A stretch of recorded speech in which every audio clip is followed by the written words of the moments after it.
മറ്റൊരു വിഷയമായി കൊണ്ട് നമുക്ക് എടുക്കാനുള്ളത് എല്ലാവർക്കും ഉള്ളൊരു പ്രശ്നമാണ് ഈ സ്ക്രീൻ ഒരു സ്ക്രോളിങ് ചെയ്തുകൊണ്ട് റീൽസ് കണ്ടുകൊണ്ടിരിക്കുന്ന ആളുകൾ തിന്മകൾ ഇങ്ങനെ കണ്ട് പിന്നീട് അശ്ലീലതയിലേക്കും അഡിക്ഷനിലേക്കും പിന്നെ അതല്ലാത്ത രീതിയിലും ഒരു സ്ക്രീൻ അഡിക്ഷൻ എന്ന് പറയുന്ന ഒരു പ്രശ്നം ഇന്ന് എല്ലാവരെയും വളരെ ബോധർ ചെയ്യുന്നൊരു വിഷയം. ആ വിഷയത്തിൽ നമുക്ക് എങ്ങനെ അതിനെ ഒരു ഫലപ്രദമായ രീതിയിൽ അതിനെ നമുക്ക് മാനേജ് ചെയ്യാൻ പറ്റും എന്നൊരു വിഷയം എല്ലാവരും അറിയാൻ ആഗ്രഹിക്കുന്ന വിഷയമാണ്. അതിലേക്കാണ് ശരിക്കും നമ്മൾ ഈ ഒരു ടോപ്പിക്കിൻ്റെ തന്നെ മർമ്മം ശരിക്കും ഇതാണ്. നമ്മൾ പറഞ്ഞ ഈ കാഴ്ചകളും ഈ പറഞ്ഞ ഇൻഫ്ലുവൻസ് ഒക്കെ പറഞ്ഞാലും അതിനെ ബ്രേക്ക് ചെയ്യാനുള്ളൊരു ഏരിയ എന്ന് പറയുന്നത് ഇതാണ്. ഇതിലേറ്റവും ആദ്യത്തെ ഇപ്പോൾ ഡോക്ടർക്ക് കറക്റ്റായിട്ട് അറിയുന്നതാവും നമ്മളൊരാൾ അഡിക്റ്റ് എന്ന് പറയുന്നത് എപ്പോഴാണ് ഒരാൾ അഡിക്റ്റ് ആവുന്നത്. ഇപ്പോൾ ചില ആളുകളൊക്കെ ചിന്തിക്കുന്നത് എന്താ വെച്ചാൽ നേരത്തെ പറഞ്ഞല്ലോ ഞാൻ 8 വർഷം മദ്യപിച്ചു പക്ഷേ ഞാൻ അഡിക്റ്റ് അല്ല എന്ന് പറഞ്ഞല്ലോ. ഇതുപോലെ ശരിക്ക് നമ്മളൊരിക്കലും നമ്മൾ അഡിക്റ്റ് ആണെന്ന് ബോധ്യപ്പെടില്ല, നമുക്ക് പെട്ടെന്ന് ബോധ്യപ്പെടില്ല. അതുകൊണ്ടാണ് ഇപ്പോൾ റീഹാബിലിറ്റേഷൻ സെൻ്ററിൽ പോയി കഴിഞ്ഞാൽ പൊട്ടിച്ച് ഓടുന്ന ആളുകളൊക്കെയും എനിക്കിത് വേണ്ടാന്ന് പറയുന്ന ആളുകളാണ്. ഇവിടെ ശരിക്ക് ഈ കേൾക്കുന്ന എല്ലാവരും മനസ്സിലാക്കുക, ഈ തലമുറയിലെ ബഹുഭൂരിപക്ഷം ആളുകളും സോഷ്യൽ മീഡിയ അഡിക്റ്റുകളാണ്. അതങ്ങനെ പറയുമ്പോൾ അതിൻ്റെ കാരണം എന്താണെന്ന് കൂടെ നമ്മൾ മനസ്സിലാക്കണം. അതിൽ സ്ക്രീൻ ടൈം മാത്രമല്ല ശരിക്കും അതിൻ്റെ ഒരു മാനദണ്ഡം. പലപ്പോഴും ചില ആൾക്കാർ വിചാരിച്ചത് 10 മണിക്കൂർ ഉപയോഗിച്ചാൽ സ്ക്രീൻ ടൈമാണ് അതിൻ്റെ പ്രധാന. ശരിക്കും സ്ക്രീൻ ടൈം ഒരു ഭാഗമാണ്. സ്ക്രീൻ അമിതമായി ഉപയോഗിക്കുന്ന ഒരു പ്രശ്നം തന്നെയാണ്. എത്രയാണ് ശരിക്കും നമ്മളൊരു ഐഡിയൽ സ്ക്രീൻ ടൈം എന്ന് ചോദിച്ചാൽ 2 hours താഴെ എന്നാണ് ശരിക്കും നമുക്ക് ഒരു സയൻറ്റിഫിക്കലി പറയാൻ പറ്റുന്നത്. അതിൽ സയൻറ്റിഫിക്കലി ഒന്നും പറയാൻ പറ്റില്ല കേട്ടോ. കാരണം ഫോൺ ഉപയോഗിക്കുന്നതിൽ അങ്ങനെ ഒരു ഇത് നമുക്ക് കുറേ പഠനങ്ങൾ വെച്ച് പറയാവുന്നത് 2 hours താഴെ എന്നുള്ളതാണ്. പക്ഷേ അതിനപ്പുറത്തേക്ക് ഇപ്പോൾ 5 മണിക്കൂർ ജോലി ആവശ്യത്തിന് ഉപയോഗിക്കുന്ന ആളുകളുണ്ടാകും. അവരെ പറ്റിയല്ല നമ്മളിപ്പോൾ അവരെ പറ്റി പറയുന്നതല്ല ഈ കാര്യങ്ങൾ. ഏറ്റവും പ്രധാനപ്പെട്ടത് നമ്മുടെ സ്ക്രീൻ ടൈം നമ്മൾ ഉപയോഗിക്കുന്നത് എന്തിനു വേണ്ടി എന്നുള്ളത് തന്നെയാണ്. ഫോർ വാട്ട് എന്നുള്ള ചോദ്യം തന്നെയാണ്. അവിടെ ശരിക്കും സോഷ്യൽ മീഡിയ ആപ്പുകൾ ഉപയോഗിക്കുന്ന ആളുകളാണ് നിങ്ങളെങ്കിൽ നിങ്ങൾക്ക് ഞാൻ ഇനി പറയാൻ പോകുന്ന കാര്യങ്ങളൊക്കെ ബാധകമാണ്. അതിലേറ്റവും പ്രധാനപ്പെട്ടത് സോഷ്യൽ മീഡിയ ആപ്പുകളിലെ സ്ക്രീൻ ടൈം എന്ന് പറയുന്നത് പലപ്പോഴും ഈ പറഞ്ഞ എൻഡ്ലെസ് സ്ക്രോളിംഗ് ആണ്. നമ്മളൊരു എൻഡ്ലെസ് പേജ് എന്ന് പറഞ്ഞ പോലെ എന്തുകൊണ്ടാണ് റീൽസ് ഇങ്ങനെ എന്തുകൊണ്ടാണ് റീൽസ് ഇങ്ങനെ സ്ക്രോൾ ചെയ്തതും സ്റ്റാറ്റസ് ഇങ്ങനെ തട്ടുന്നതും ആക്കിയത്? അതിന് പിന്നെ ഒരു സയൻസ് ഉണ്ട്. ഇപ്പോൾ ഇൻസ്റ്റഗ്രാമും ഫേസ്ബുക്കിൻ്റെയൊക്കെ ഒരു ഓണേഴ്സ് ആയിട്ടുള്ള ആൾക്കാർ പറയുന്നുണ്ട് അവരുടെ വീട്ടിലേക്ക് അവർ കയറി ചെന്ന് ഇപ്പോൾ നമ്മൾ പറയാൻ അൽഗോരിതമാണല്ലോ പറയാറ്. അൽഗോരിതം വെച്ച് അവർ ഫീഡ് ചെയ്തതിന് ശേഷം വീട്ടിലേക്ക് ചെന്നിട്ട് അവർ തന്നെ അഡിക്റ്റ് ആവുന്ന ഒരവസ്ഥയിലേക്ക് അവർ മാറുന്നുണ്ടെന്ന് പറയാറുണ്ട്. അപ്പോൾ ശരിക്കും നമ്മളെ സംബന്ധിച്ചിടത്തോളം ഇതിൽ പറയാനുള്ളത് എന്താ വെച്ചാൽ ഒന്ന് നമ്മൾ എന്തിനു വേണ്ടി ഉപയോഗിക്കുന്നത് വാച്ച് ചെയ്യണം. അവിടെ ഏറ്റവും ഇമ്പോർട്ടൻറ്റ്. ഇപ്പോൾ യൂട്യൂബ് ഉപയോഗിക്കുന്ന ആളുകളാണെങ്കിൽ സബ്സ്ക്രിപ്ഷൻ നിർബന്ധമായി വാച്ച് ചെയ്യണം. മാത്രമല്ല പറ്റുകയാണെങ്കിൽ നിങ്ങളെ ഹിസ്റ്ററി ഓഫ് ചെയ്തിടുക. ഹിസ്റ്ററി ഓഫ് ചെയ്തിരുന്നത് എന്തിനാണെന്നറിയോ? അത് ഇവിടെ പറയുന്ന ഒരു ഡാഹിപ്പ് കാര്യങ്ങൾക്ക് വേണ്ടിയിട്ടൊന്നുമല്ല, മറിച്ച് ഇതിൽ ഹിസ്റ്ററി ഓഫ് ചെയ്ത് കഴിഞ്ഞാൽ ഇൻസ്റ്റാഗ്രാമിൻ്റെ ബേസിക് റെക്കമെൻഡേഷൻ പേജ് വർക്ക് ചെയ്യില്ല. ഞാനിതൊരു പ്രാക്ടിക്കൽ കാര്യം പറയാം കേട്ടോ. റെക്കമെൻഡേഷൻ പേജിൻ്റെ പ്രത്യേകത നമ്മൾ സോഷ്യൽ മീഡിയ ഉപയോഗിക്കുമ്പോൾ അൽഗോരിതം വർക്ക് ചെയ്യുന്നതിൻ്റെ അത്ഭുതം നമ്മൾ ഈവൻ പോസ് ചെയ്യുന്നത് പോലും അൽഗോരിതം വാച്ച് ചെയ്യുന്നുണ്ട്. നമ്മൾ സെലക്ട് ചെയ്യണമെന്നില്ല. ഇപ്പോൾ ഇൻസ്റ്റാഗ്രാം ഇങ്ങനെ സ്ക്രോൾ ചെയ്യുമ്പോൾ ഒരാൾ നിർത്തി ആ സ്റ്റേജിൽ എന്താണെന്ന് ആ അക്കൗണ്ടിലേക്കൊന്നും പോയിട്ടില്ല, പോസ് ചെയ്യുന്ന സെക്കൻഡ്സ് പോലും അൽഗോരിതം വാച്ച് ചെയ്യുന്നുണ്ട്. അതുകൊണ്ട് റെക്കമെൻഡേഷൻസ് നമ്മൾ പേടിക്കണം. നമുക്ക് സെർച്ച് ചെയ്ത് കാണാം.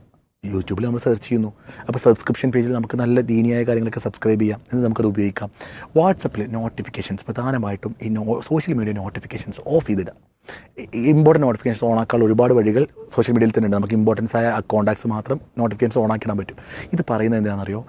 ഇതാണ് പരിഹാരമായിട്ട് ഏറ്റവും പ്രധാനമായിട്ട് പറയാനുള്ളത്. ആളുകൾക്ക് ഇത് നിസ്സാരമായി കാണും, പക്ഷേ ഇത് നിസ്സാരമല്ല. ഇത് ആദ്യം ഒരു വിത്ഡ്രോവൽ സിംറ്റം ഉണ്ടാവും. ഏതൊരു കാര്യത്തിനും അഡിക്ഷൻ ആയി കഴിയുമ്പോൾ നമുക്കൊരു വിത്ഡ്രോവൽ സിംറ്റം ഉണ്ടല്ലോ, അത് പിന്നെയും പോയി ഓണാക്കും. നമ്മൾ ചിലപ്പോൾ ഉണ്ടാവും ഈ ഫോക്കസ് ടൈം എന്നൊക്കെ പറഞ്ഞിട്ട് ലോക്ക് ചെയ്തിടും. നമുക്കാണപ്പോൾ ലോക്ക് അറിയാം, നമ്മൾ തന്നെ പോയി അൺലോക്ക് ചെയ്യും. അപ്പോൾ അതൊരു കാര്യമാണ്. രണ്ടാമത്തത് സോഷ്യൽ എൻഗേജ്മെൻറ്റിന് ഇത് ബാധിക്കുന്നുണ്ട്. ഇതാണ് ശരിക്കും അഡിക്ഷൻ്റെ ഏറ്റവും പ്രധാനപ്പെട്ട ഫാക്ടർ. നമ്മുടെ ഭക്ഷണ ഇടങ്ങളിൽ നമ്മുടെ തീന്മേശകളിലേക്ക് ഫോൺ വരുന്നു, നമ്മുടെ ബെഡ്റൂമുകളിലേക്ക് ഫോൺ വരുന്നു, കുട്ടികളുമായി ഇരിക്കുന്ന ഇടങ്ങളിലേക്ക് ഫോൺ വരുന്നു. ഒരിക്കലും പാടില്ല. ഞാനിത് ബോധപൂർവം പറയുന്ന വാക്കാണ്. ഫാമിലി ടൈമിനെ കവരുന്ന സ്ക്രീൻ അഡിക്ഷൻ അത് വലിയ അപകടം ഉണ്ടാക്കും. അപ്പോൾ നമ്മളിപ്പോൾ 9 മണിക്കാണ് നമ്മൾ ഈ പ്രോഗ്രാം നടക്കുന്നത്. ഇതിപ്പോൾ ഫോണിലാണല്ലോ എല്ലാവരും കാണുന്നുണ്ടാവുക. ഞാൻ പറയുന്നത് ഇത്തരം ഒരു കാര്യങ്ങൾക്കല്ലാതെ നമ്മളിപ്പോൾ എന്തൊരു ഒഫീഷ്യൽ കാര്യങ്ങൾ പ്രൊഫഷണൽ കാര്യങ്ങളല്ലാതെ സോഷ്യൽ മീഡിയ സ്ക്രോളിംഗ് നിങ്ങൾ പരമാവധി ഇപ്പോൾ പ്രൊഫഷണൽസ് ആണുള്ളത് കേൾക്കുന്നത് ഒരു പോസ്റ്റ് 6 PM ശേഷം ഒഴിവാക്കുക. അത് നമ്മുടെ പ്രൊഫഷണൽ ലൈഫിനെയും ബാധിക്കും. പിറ്റേ ദിവസം രാവിലെ പോയാൽ നമ്മളത് ബാധിക്കുന്നുണ്ട്. അതാണ്. രണ്ടാമത്തത് ഇപ്പോൾ കുട്ടികളെ കാര്യങ്ങളാണ് പ്രധാനമായിട്ട് പറയുക. കുട്ടികളുടെ അഡിക്ഷനെ കുറിച്ച് പറയാം. അവിടെയാണ് ശരിക്കും ഇത് ഉപയോഗിക്കുന്ന രീതിയെക്കുറിച്ച് നമ്മൾ മനസ്സിലാക്കേണ്ടത്. പൊതുവിൽ സോഷ്യൽ മീഡിയ ഉപയോഗിക്കുമ്പോൾ ഫോൺ ഉപയോഗിക്കുന്ന ആളുകളൊക്കെ കടന്നുകൊണ്ട് നമുക്ക് ഏറ്റവും എളുപ്പമുള്ള പോസ്റ്ററാണ് ഈ ചെരിഞ്ഞിരിക്കുക കിടക്കുക എന്നൊക്കെ പറഞ്ഞാൽ അത്തരം പോസ്റ്ററുകൾ വലിയ അപകടം ചെയ്യും. അതുകൊണ്ടാണ് ഇരുന്ന് കൊണ്ട് ഫോൺ ഉപയോഗിക്കാൻ നിർബന്ധമായി ശ്രദ്ധിക്കുക. ഇരിക്കാതെ പറഞ്ഞാൽ നമ്മൾ ഷെയർ ചെയ്ത് ഉപയോഗിച്ചോട്ടെ. അപ്പോൾ എന്താണെന്ന് അറിയോ, കുറച്ച് നേരം കഴിഞ്ഞ് നമുക്ക് എടുപ്പ് കടയും. അപ്പോൾ നമ്മളൊന്ന് ശരിയാൻ നോക്കും. അപ്പോൾ അതിനർത്ഥം എന്താ അറിയോ, അത് അലാമാണ്, അത് എടുത്ത് വെക്കാനായി, ഒന്ന് പോസ് ചെയ്യണം എന്നാണ്. ഇപ്പോൾ പല ടെക്നിക്ക് പ്രൊമോഡോറോ ഓരോ ടെക്നിക്കുകളൊക്കെ പറയാറുണ്ട്. അപ്പോൾ അതൊരു രണ്ടാമത്തെ ഭാഗമാണ് ഇതിൻ്റെ ഒരു ഫിസിക്കൽ യൂസേജ് എന്നുള്ളത്. അപ്പോൾ കിടന്നുകൊണ്ടുള്ള ഫോൺ യൂസേജ് ഇറ്റ്സ് ബാൻഡ്, നമ്മളത് നിരോധിച്ചിരിക്കുന്നു. അപ്പോൾ സ്വാഭാവികമായിട്ട് ബെഡ്റൂമിലേക്ക് ഫോണിന് പ്രവേശനമില്ല എന്നുള്ളതാണ്. ഏറ്റവും അവസാനത്തെ ഒരു പ്രധാനപ്പെട്ട ഒരു ഭാഗം എന്ന് പറഞ്ഞാൽ ഇപ്പോൾ ഈ അഡിക്ഷനുമായി ബന്ധപ്പെട്ട് പറയുമ്പോൾ നമുക്ക് പറയാനുള്ളത് ഇതിലൊരു അൾട്ടർനേറ്റീവ് ആണ്. ഫോൺ എന്ന് പറയുന്നത് ശരിക്കും പറഞ്ഞാൽ നമ്മുടെ ജീവിതത്തെ അത്രയും സ്വാധീനിച്ചിട്ടുണ്ട്. അപ്പോൾ നമ്മൾ പലപ്പോഴും കുട്ടികളടുത്ത് പറയും വായിച്ചൂടെ ചോദിക്കും. ഞാൻ പലപ്പോഴും ആലോചിക്കും എന്താ ഈ പറയുന്നതിൻ്റെ അർത്ഥം. നമ്മൾ ഈ ഫോൺ ഇങ്ങനെ പിടിച്ചിട്ടാണ് പോയിരുന്ന വായിക്ക് എന്ന് പറയുന്നത്, അതൊരു വെറും പ്രഹസനമാണ്. അവിടെ ശരിക്ക് നമുക്ക് ഇതിൻ്റെ ഈക്കോ സിസ്റ്റത്തെ ഒന്ന് മാറ്റണം. നമ്മളൊരു ബബിളിലാണുള്ളത്, ശരിക്കും സോഷ്യൽ മീഡിയ ബബിൾ. നമുക്ക് ഇഷ്ടപ്പെട്ട കാര്യങ്ങൾ തന്നെ കാണിച്ചു തരുന്നു, നമ്മുടെ ഒരു അൽഗോരിതം അങ്ങനെ വർക്ക് ചെയ്യുന്നു. അവിടെ ശരിക്ക് ഇതിനെ മാറ്റുമ്പോൾ നമ്മുടെ വീടിൻ്റെ സിസ്റ്റം മൊത്തം മാറണം. അവിടെ ഞാൻ നിർബന്ധമായി പറഞ്ഞു, കുട്ടികളിൽ ഫോൺ അഡിക്ഷൻ എന്ന് പറഞ്ഞ രക്ഷിതാക്കളിൽ ആരെങ്കിലും ഒരാൾ പുസ്തകം വായിക്കാത്തവരാണെങ്കിൽ ഇന്ന് നിങ്ങൾ ആ പരാതി അവസാനിപ്പിക്കണം. കാരണം റീഡിങ് എന്നുള്ളതൊരു ആൾട്ടർനേറ്റീവ് ആണെങ്കിൽ അത് ആദ്യം തുടങ്ങേണ്ടത് നമ്മളാണ്. നമ്മൾ തുടങ്ങിയിട്ടാണ് അത് കുട്ടികൾ പ്രാവർത്തികമാണ്. ഞാൻ അത്ഭുതപ്പെട്ടൊരു കാര്യം, ഇപ്പോൾ നമ്മളെ തന്നെ സുഹൃത്ത്, ഇപ്പോൾ ഇത് കാണുന്ന ഒരാളായിരിക്കും എന്നാണ് ഞാൻ വിചാരിക്കുന്നത്.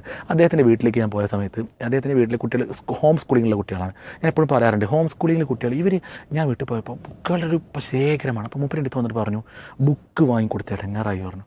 ഞാൻ ആദ്യമായിട്ട് കേൾക്കണം, ഈ തലമുറയിൽ ബുക്ക് വാങ്ങിക്കൊടുത്ത് ഇടങ്ങാറായ ഒരു മനുഷ്യനെ ഞാൻ ആദ്യമായിട്ട് കാണുന്നത്. അപ്പോൾ ഇദ്ദേഹം ചോദിച്ചപ്പോൾ പറയുന്നത് അറിയോ, ഇവരെ വീട്ടിലെ പ്രധാന പണി എന്താ വെച്ചാൽ നമ്മൾ ഇന്ന് മൊബൈൽ ഉപയോഗിക്കുന്നതിനെ ഇവർ റീപ്ലേസ് ചെയ്ത് ബുക്കാക്കി. വാപ്പയും അമ്മയും ബുക്ക് വായിക്കാൻ തുടങ്ങിയപ്പോൾ കുട്ടികൾ ബുക്ക് വായിക്കാൻ തുടങ്ങി.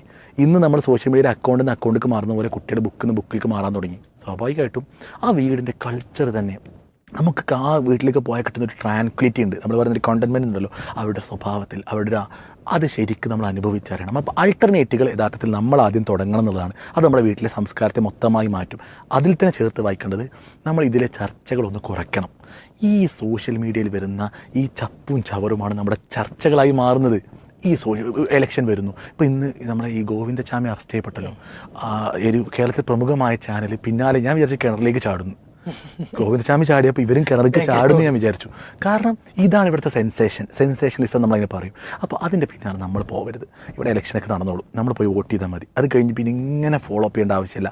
ഇവിടെ വേറെ പല ട്രെൻഡുകൾ നടക്കും. ഇപ്പോൾ ഒരു അവിഹിതം നടക്കുന്നു, അത് മൊത്തം ചർച്ച. ഇവിടെ വേറെ എന്തെങ്കിലും സോഷ്യൽ മീഡിയ ട്രെൻഡുകൾ വരുന്നു, അത് മൊത്തം ചർച്ച. അപ്പോൾ ഈ പ്രൈം ടൈം ചർച്ചകളിലും ഇലക്ഷൻ വാർത്തകളിലും അല്ലെങ്കിൽ ഇങ്ങനത്തെ എന്തെങ്കിലും സെൻസേഷനുകളിലും നമ്മൾ ഒതുങ്ങാതിരിക്കുക. നമ്മുടെ ചർച്ചകൾ അതിൽ നിന്ന് മാറ്റി പിടിക്കുക എന്നുള്ളത്.